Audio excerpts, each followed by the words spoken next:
Hello, I'm Lisa Mendez, Director of Programs for the Miami Book Fair. Welcome to Miami Book Fair 2022, taking place online and in downtown Miami on the Wolfson campus of Miami-Dade College.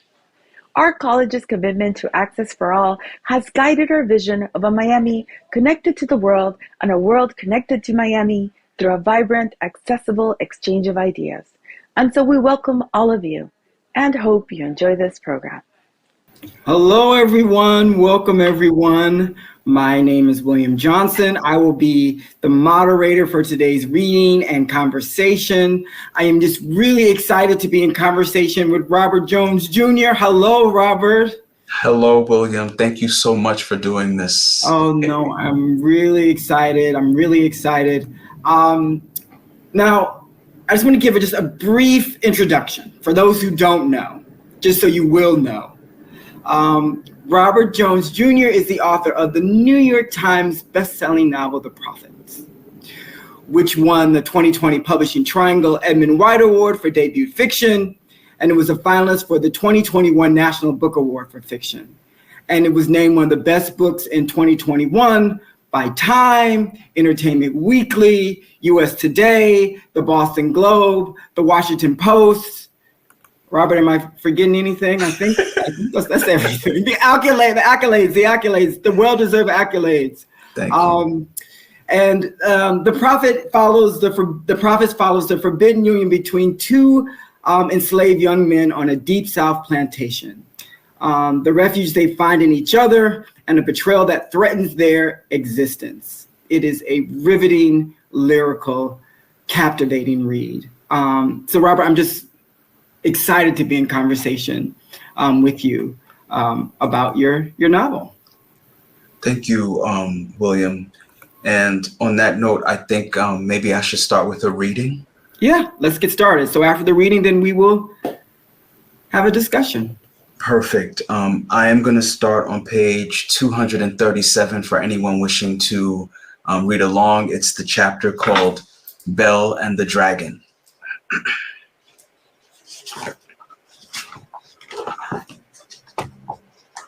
The ship rocked and made everyone sick, but then the whole thing smelled of sickness already.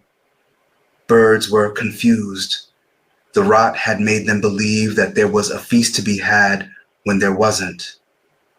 Driven wild, they sat perched on masts and pecked at the scent, beaks snapping at nothing at first, then at one another before they finally dove into the ocean and sometimes came back up, their mouths filled with something other than salt water. Happy then to fly away, but still confused about the seductive odor of death lingering. It was coming from the stomach of the ship, where not even birds' eyes were keen enough to penetrate. Hidden, but not a secret to those with other kinds of appetites, the crew, pissy and gruff, sang rough-hewn songs, and even those could only reach the bottom by great force. Grief's melody, in the strange tongue of a ravenous people. Laughter that stung, dripped through the boards, down onto the chains and onto the flesh, not fully digested in the belly. Where is hope?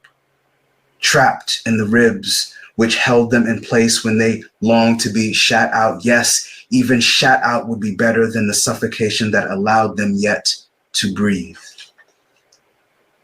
Someone screamed out in the dark, a voice that Kosai couldn't understand, but its rhythms were familiar, spoke to his blackest parts in the midst of incomprehension. The flashes of light that barged in when one of the skinless fools came down to check on the chains and to bring not enough water and inedible slop, allowed him the opportunity to snatch glimpses of his surroundings. Other bodies chained to him and around him, between inhaling and vomiting up the funk and eyelids squeezed shut from the effort. He opened his and the light hurt too, but he looked around to see if there were any people marked like him with the Kosongo symbol of eternity. The snake kissing its tail and the woman at the center. But there were too many shadows. There were too many wails and too many men crying and too many women screaming and too many people silent from death. He couldn't hold on to who he knew he was. There was a puddle of blood on the floor, after all, and the woman next to him, big with child, had her legs spread as far as she could get them, which was not far enough, and the baby's feet were coming first.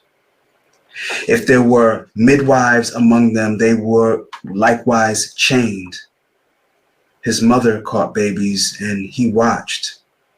He could have done it, but he couldn't lift his hands, so the baby would die, and he would watch and wouldn't be able to tell the woman that he was sorry for her loss because he couldn't speak her language. And by the time he was able to find a way to lay a hand on her ankle after tugging and tugging at the chains, she would have bled out, and he would be touching an uncovered, unoiled corpse, and only elders were allowed to do so.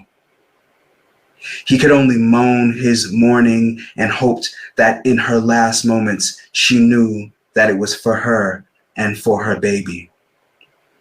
He slept a sleepless sleep, eyes never fully shut, body never truly at rest.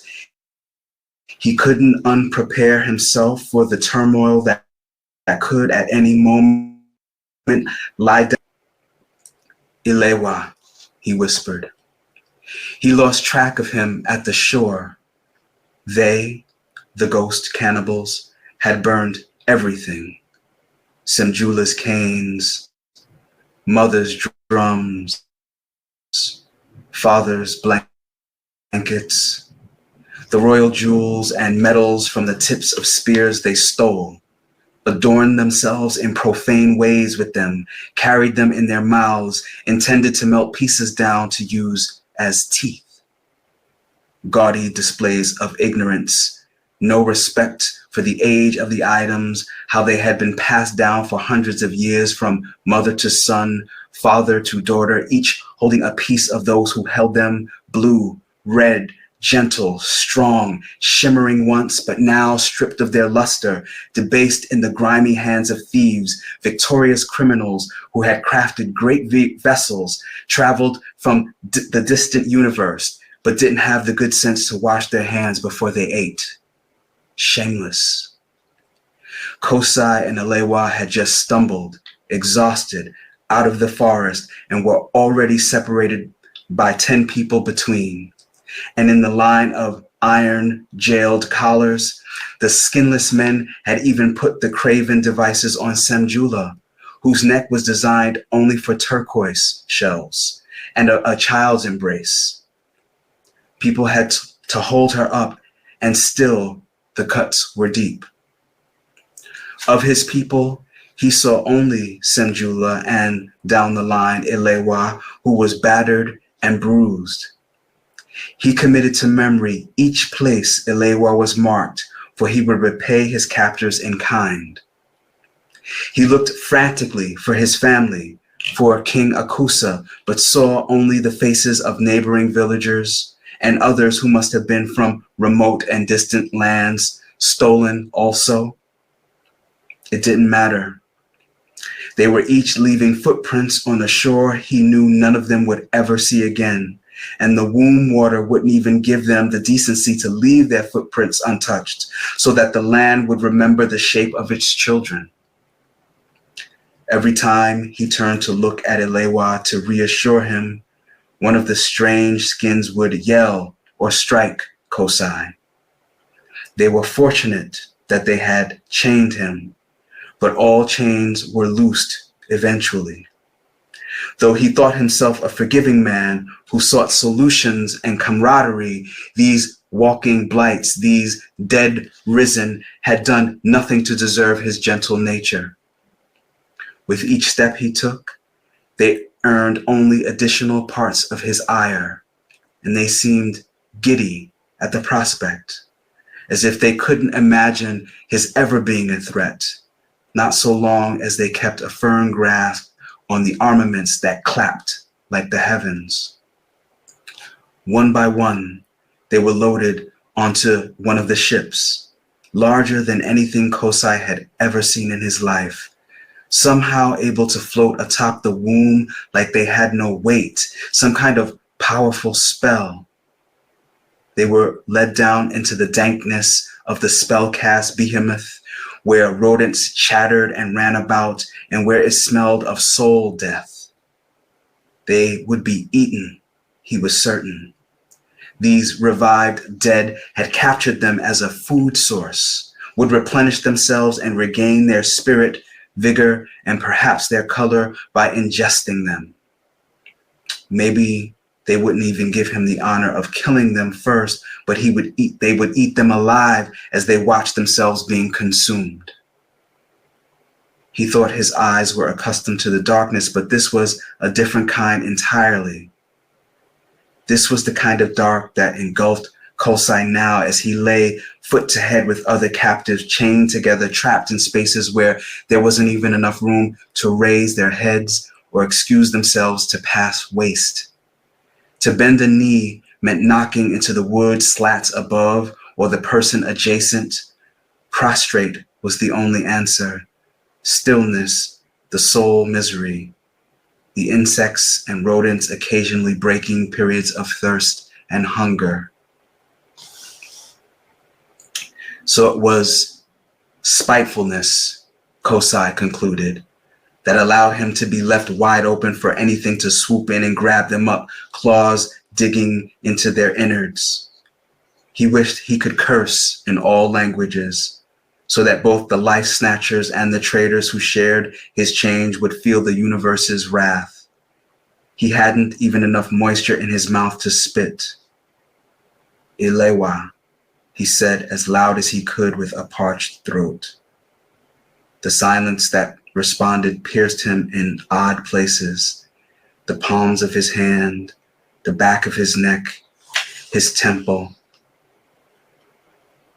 These risen from dead people, their lack of skin and their peculiar appetites scared Kosai. He had never heard of such a people. No, wait, that was a lie. As a child, his father had told him of the Great War when the people came down from distant mountains with torches and bows and arrows. They had skulls around their necks, Tugundu said, human, no bigger than your own. Tugundu tapped Kosai on the top of the head when he said that. It sent a chill through him. Why? Kosai asked then. Tugundu looked at him. The upward arch of Tugundu's eyebrows displayed his inadequacy to the task of explaining, revealed the guilt stemming from what he would leave out.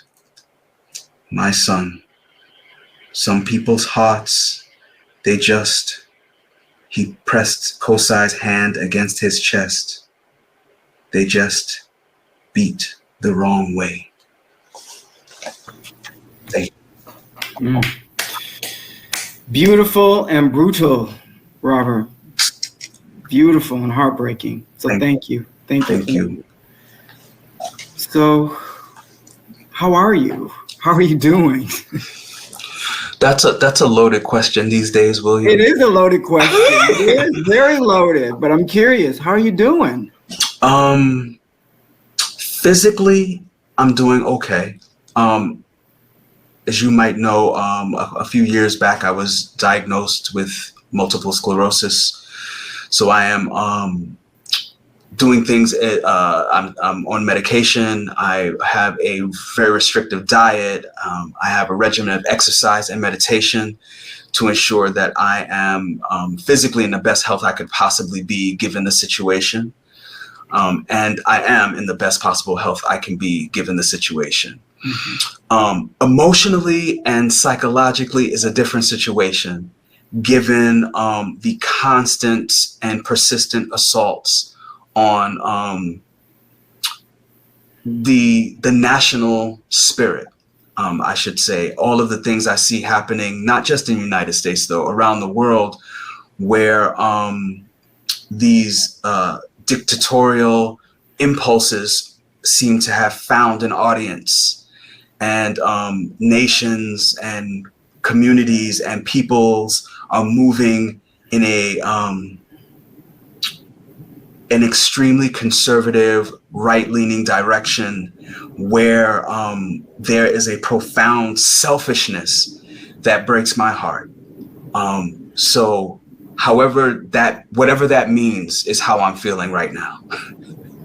So how does, negotiating like the success that you've gotten with this book, that really kind of talks about violence and institutional violence.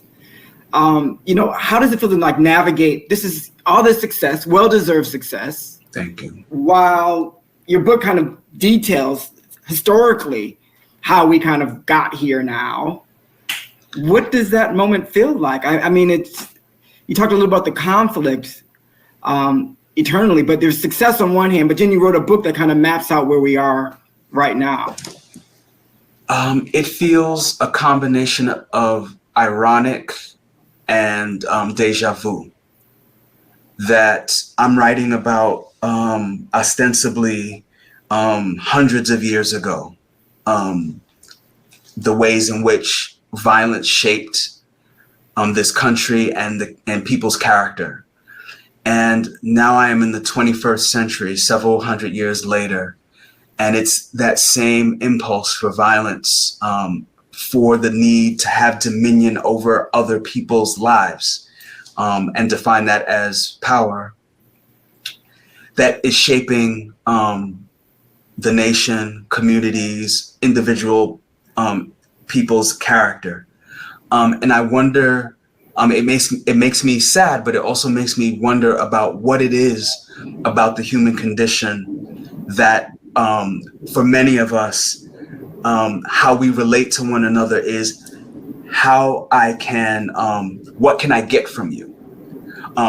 That the nature of our relationships are transactional, that I, in fact, can't even see you as a full human being, that I can only see you as an object, whether that is an object of desire, an object of resource that I could plunder or extract.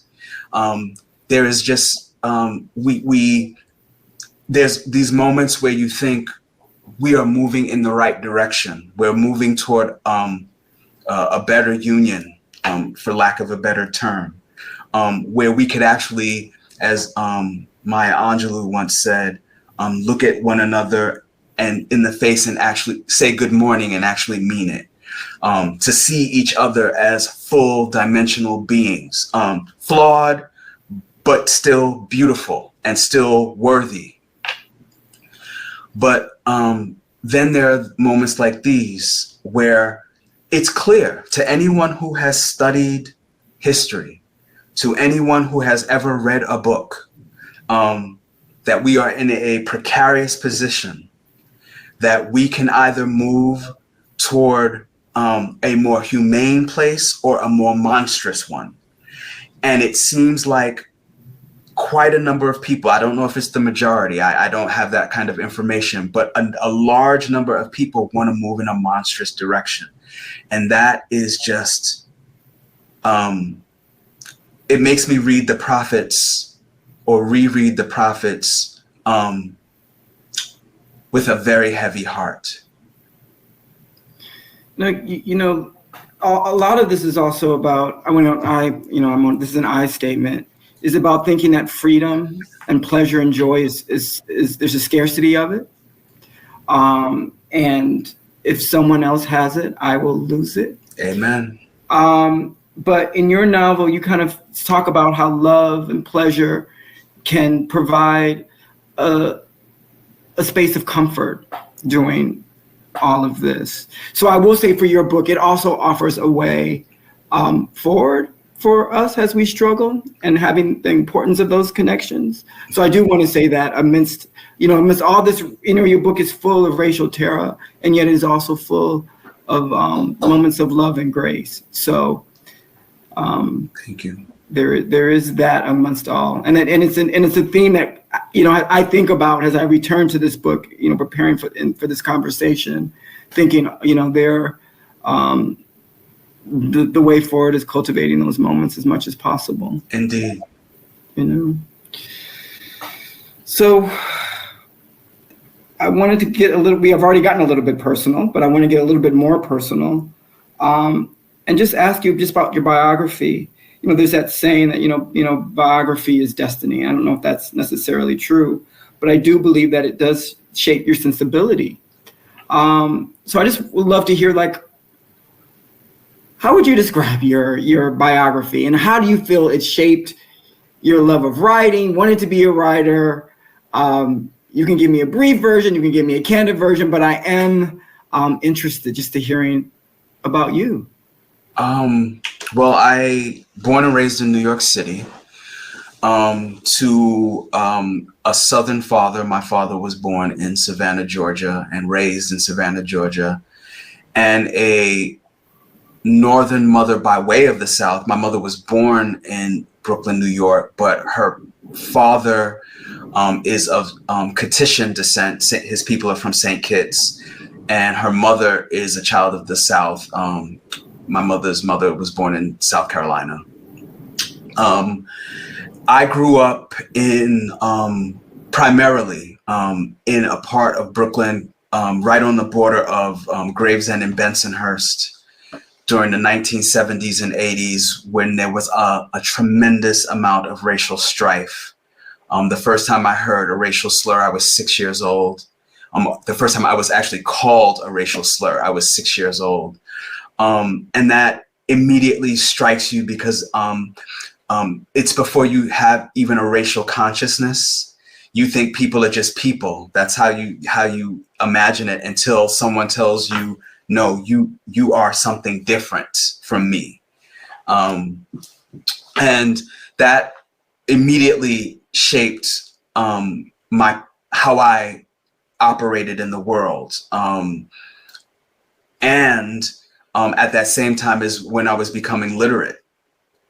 So I was seeking narratives that restored what was stolen from me, which is, I guess, my innocence, in a sense. My father was the first person to buy me comic books when I was a child. I was 4 years old when he first bought me my first comic book, which was Wonder Woman. And I'm still to this day a huge Wonder Woman fan. Represent. Which had a significant impact on me. Wonder Woman is a character that believes in truth and justice, equality, all of these philosophies that resonated really, really deeply with me. And I guess were the very beginnings of a social justice consciousness for me. And it was at 6 years old that I started writing my very first stories that placed me in situations in which I too was the hero.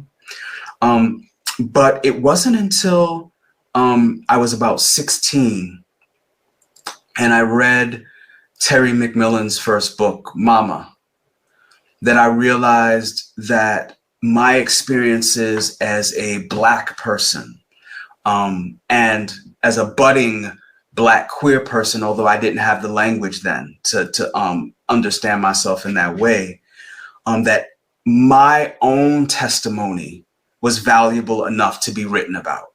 And then that's when I started my journey, my serious journey of writing. But even then, I didn't consider myself a writer because I come from a blue collar family that really impressed upon me that I should be looking for a good job with good benefits and a pension.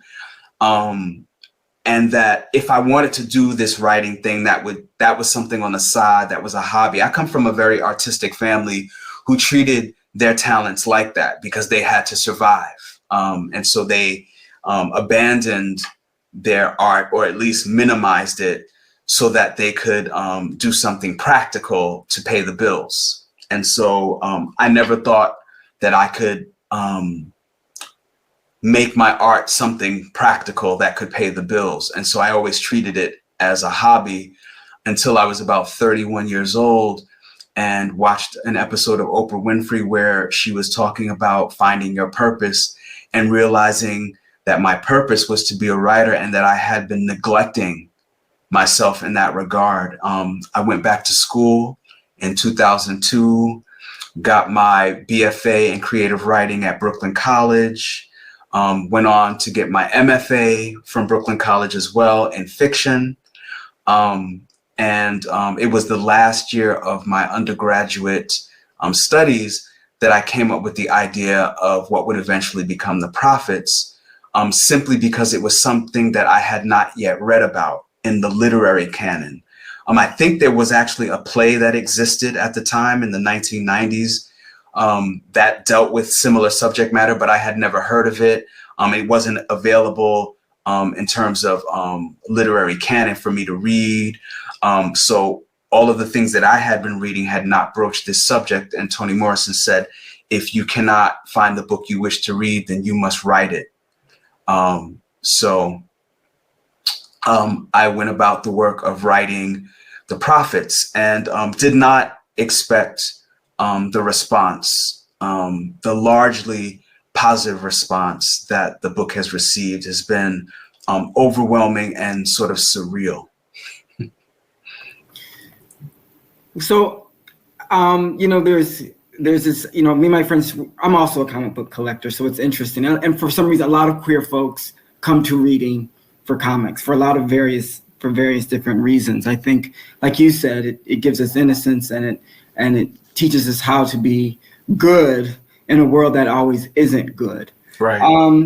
But did comic books tell you anything, inform your aesthetics at all, about plotting, about like character development? Was there any other strands you pulled from graphic novels or graphic storytelling that informed your novels or your novel? One of my really good friends, Phil Jimenez, is a writer artist in the comic book industry. And he said that he thought that my book had a very visual feel. And I'm going to take a stab in the dark to say that it was the fact that I had been reading comic books all of my life that informed, if my work indeed does have a visual aspect to it, it's completely because of the way in which I was raised reading comic books, which is a very visual medium. And it also, in terms of my queer aesthetic, I'm not exactly sure what a queer aesthetic is, but if I had to venture a guess at what it is, it's sort of subverting the standard, moving outside of designated boxes, breaking down definitions such that you're free of them or free to remold them in ways that are liberatory. I would say I certainly got that from comic books. I mean, Wonder Woman herself is a very transgressive character. Her entire purpose is to end patriarchy, to make it such that there is no such thing as oppression, that people are liberated to be their whole selves in a way that is not harmful to others. I can't think of a single comic book character that's more queer in that sense. So I would say yes, comic books did inform me in those ways as well. So it's, that kind of dovetails into my next question, which is really focusing on aesthetics, which is always tricky to talk about because people have different views on what encompasses a particular aesthetic, or if that aesthetic actually exists. But I was reading your book again, I actually wrote in, this is very Black and very queer. So we kind of talked about what your feelings around like what may inform a queer aesthetic, but how do you feel, and maybe you don't feel your book has a Black aesthetic? But as I was reading it, that's what I wrote. I'm like, this is very Black, and I have my ideas, but I want to hear from you. It's like, do you feel like your book encompasses a Black aesthetic, whatever that may mean for you in particular? I would say yes. The Prophets and all of my work will always be very, very Black. And what that means to me is that I'm writing in a tradition that I guess we could trace all the way back to Phyllis Wheatley, but we could go even further to the oral histories of the African continent, the oral stories of the African continent, in which there is a particular rhythm. There is a particular spirituality. There is a particular use of language that is not intuitive if you have not grown up in Black spaces. And I utilize all of that, this ancestral wisdom, ancestral knowledge, blood memory, to inform not just the language of my books, but the pacing of my books, the things that are noticed in terms of environment in my books, the way I'm thinking about the world through the lenses of these individual characters. All of that is heavily Black. Now, if you ask me to define what it means to be Black, that's going to be a little bit difficult for me. But I guess it's very similar to how when people say, well, how do you define pornography? I don't know, but I know it when I see it.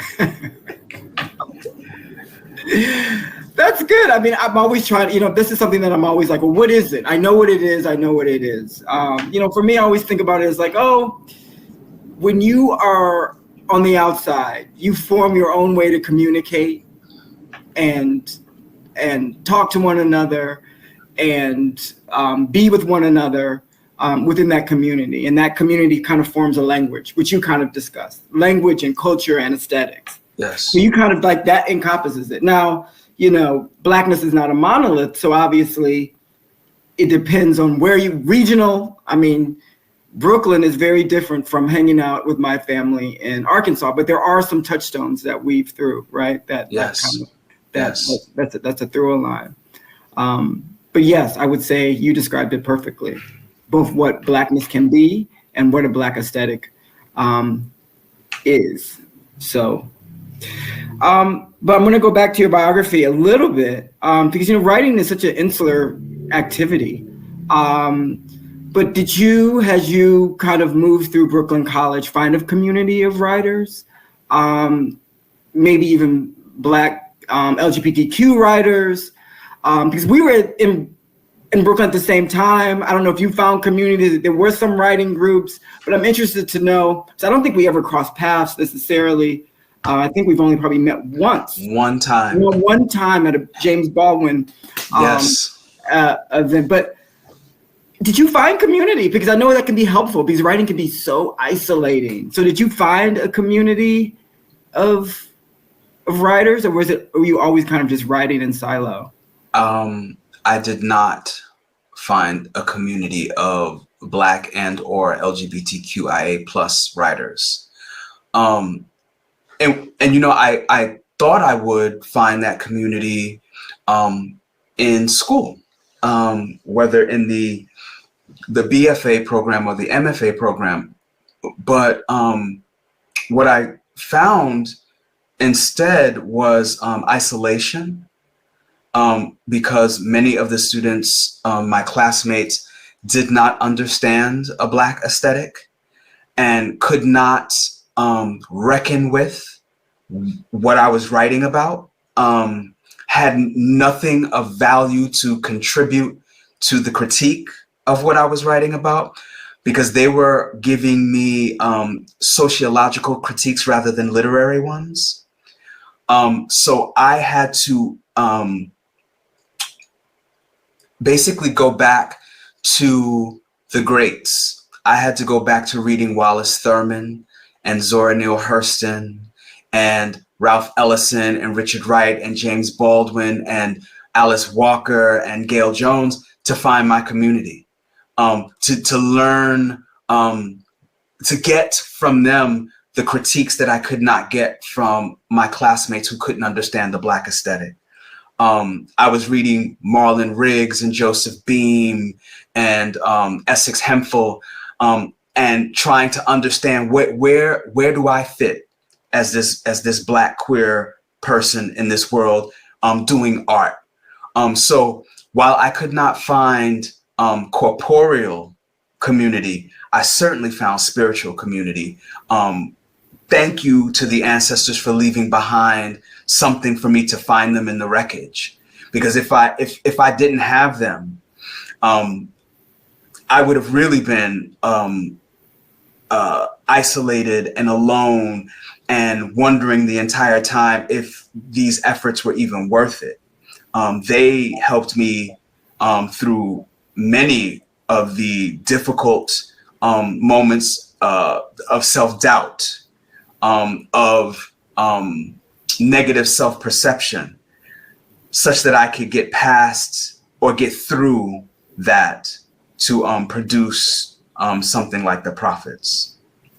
And now that it's out in the world, I would imagine that there are emerging Black and queer writers who are reaching out to you looking for community. Has that happened? Have folks been like, hey, I'm looking for community. Can you read my manuscript? Or can we have a conversation? Or has that started now that your book has reached a level of prominence that, people, you've kind of I would imagine, a lighthouse for other folks? A lot. I have found that there's a community of writers out there who are as happy for me as they are for themselves in terms of producing the art. People like Kiese Lehman, Disha Filyard, Dante Stewart, Mateo Escarapor, so many others that I could just go on and name, who have been incredibly uplifting and helpful and loving in regard to not just the work, but me as a person. So that's been extraordinary. The most extraordinary moment I experienced as an author was having someone DM me on social media, a young man from Kenya, who told me he is reading The Prophets because it is available on the black market underground in Kenya, because it's not available to be published and purchased in stores because of its content, the queer content. It is available in South Africa. That is the only African country where you could actually buy a copy of The Prophets. But in other African countries, Black LGBTQIA plus people are finding it through their own underground networks. That is so vital and so important to me. The fact that they contact me and say, I see you, brother, is the most extraordinary feeling imaginable. It's better than any award. It's better than saying, oh, your book is on the New York Times bestseller list, that you sold some books. All of that stuff is wonderful, but it does not compare to a witness. It does not compare to someone telling you that their life has been changed, that they feel a kinship with you because of this book. That is just immeasurable in terms of its value. That's amazing. And it kind of follows that, I had a question for you that's kind of in that ballpark, where it's like, is there anything else that's kind of surprised you from readers, how any responses that have surprised you, either good or bad? What I do find surprising is people who say, oh, this book is so violent. There's so much, it was so hard to read because of the violence. And I think the 6 o'clock news is violent. It's more violent than my book. Cops shooting unarmed Black people in the back is violent. And that's on social media 24 hours a day, 7 days a week, viral. The ways in which this country treats its poor and disabled is violent. And yet people walk about the country, go about their lives as though everything's hunky-dory. So I find that I can't read this book because it's too violent to be strange, if not hypocritical, especially for an American to say. America is what it is because of violence. This is a violent country. And if the prophets depicts violence, it's only because I have to tell the truth. And anything else would be disingenuous and less than truthful. So I'm not annoyed or upset by that critique. I understand what people are saying about the violence. I just find it strange at what is recognized as violence and what isn't. So that's interesting. And there's a way that I can kind of look at that as like maybe the power of art, where things stop being an object in a book in ways that unfortunately in media that is not possible, which can be disappointing. I think often when you are presented with an illuminating piece of work, you can't expect the humanity in ways that you might over social media or TV. That's true. They say that fiction has the great ability to engender empathy in people. So perhaps you're onto something. Because it becomes inescapable. They can't, just as easily turn it off in their brain. So right.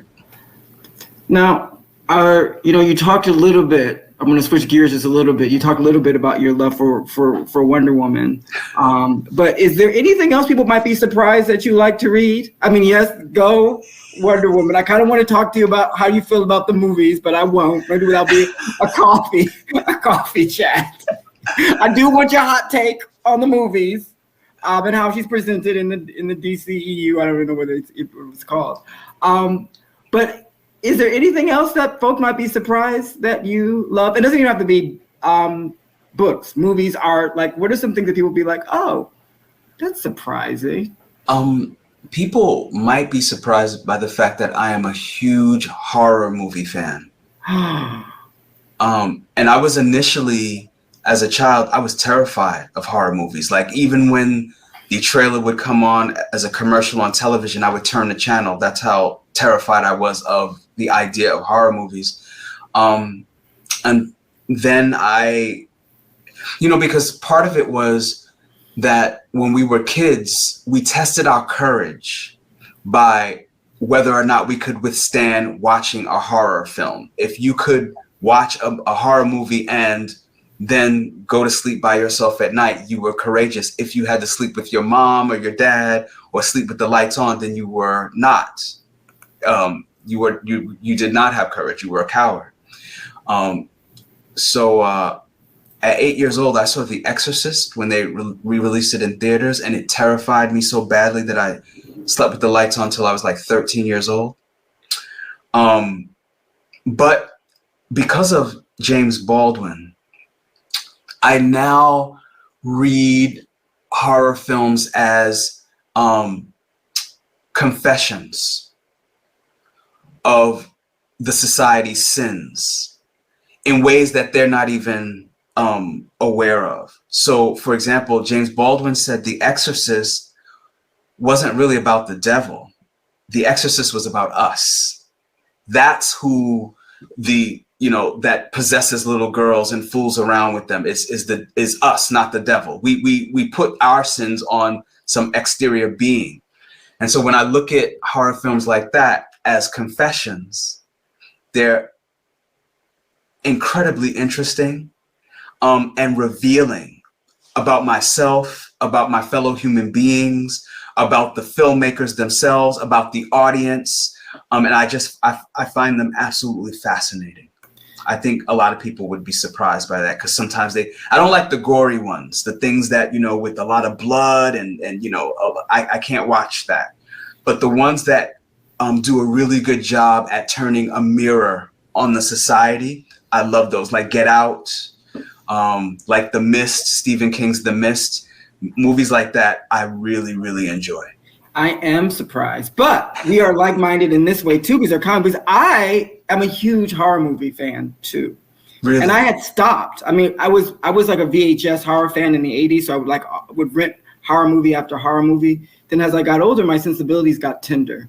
But during the pandemic, I started again. Oh, like, wow. I would sit, we were just all in our houses, and I watched Dr. Sleep and all of these movies. Wonderful. And it was for me to contain the horror of the world. Like, I could watch it, and it was boxed in, and I could watch it and then survive it. So it felt, there was a feeling of like, oh, I can survive this. I can survive this. Right. So it's interesting. I actually returned to horror during the pandemic, and now I'm all in. Now I watch it constantly. Any recommendations of anything you saw that you would recommend for people to watch? Barbarian. Ooh.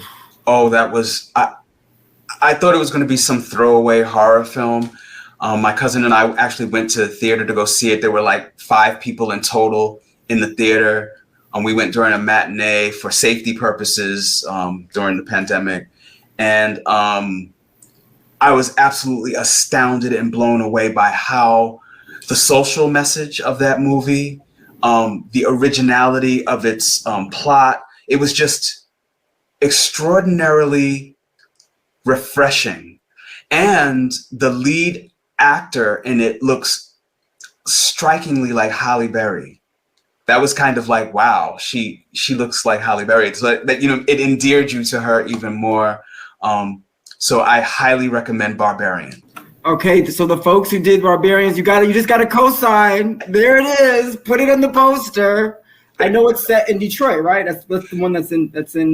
It's set in Detroit, like which I will be in Detroit in April for an event. So I'm very excited. Okay, very, very good. Just be careful in where you put your Airbnb. Anyway, I want to be cognizant of time. Our time is up. I really enjoyed our conversation. It actually was a little bit too brief, but I really enjoyed being in conversation. So this William gives me the opportunity to extend an invitation to you that you and I, we're both in Brooklyn. We have to do lunch or brunch or something really soon. I am here for it. Let's do it. I will shoot you an email. Sorry, rest of the people who are watching this, you unfortunately will not be invited, but it's okay. Just know that this conversation is continuing. The legacy will live on from this conversation. But Robert, yet again, thank you so much. I want to thank the folks at Miami Book Fair, the team for putting this together, and onward. So thank you. Thank you very much. Thank you, Miami Book Fair, for having me.